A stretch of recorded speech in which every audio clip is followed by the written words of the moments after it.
นะครับอย่างที่บอกนะครับเนาะพวกเราก็โตกันนะครับเนาะก็ขอให้ฟังกรรมการนะครับเนาะตรงจุดไหนที่กรรมการเขาบอกว่าห้ามเตะห้ามต่อยก็เราก็ไม่ต้องเตะไม่ต้องต่อยนะครับนี่ร้อนดัดท่าวูบดัดท่าวูบเลย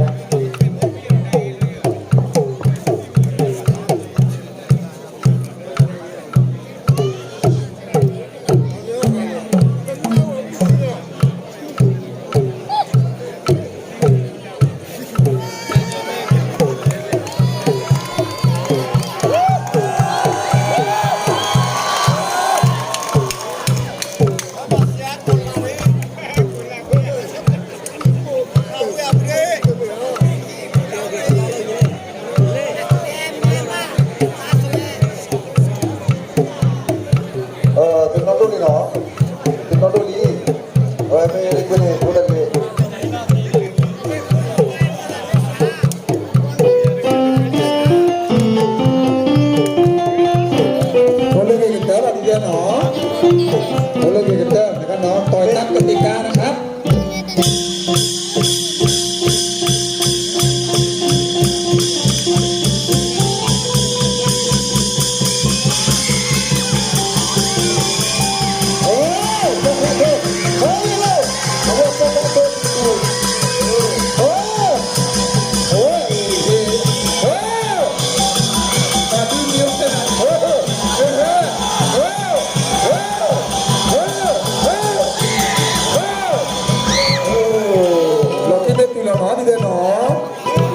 Thailand gitu kan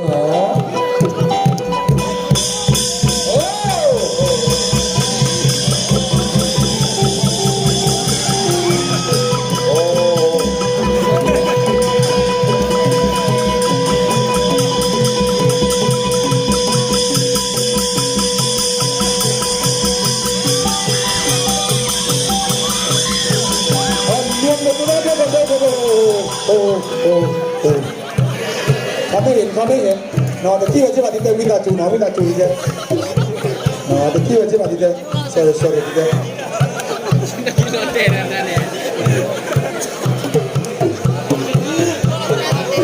no da como marcha me plata tan mano di no vita tu di no oke tidak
มันจะขนาดไหนนะ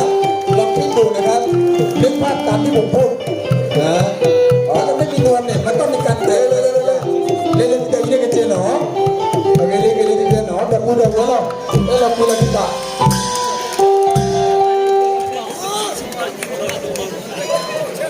เนี่ยแกทุกการน่าร้อนชาโตก็ดีหนอเว้ยพอตัวเล็กท่อเนี่ยเจ๋เราหนอไม่ต้องฟังเสียงนกเสียงกาหนออยู่ฝั่งยอดเลยทุกผีนั่งรีบผีนั่งในตะดาว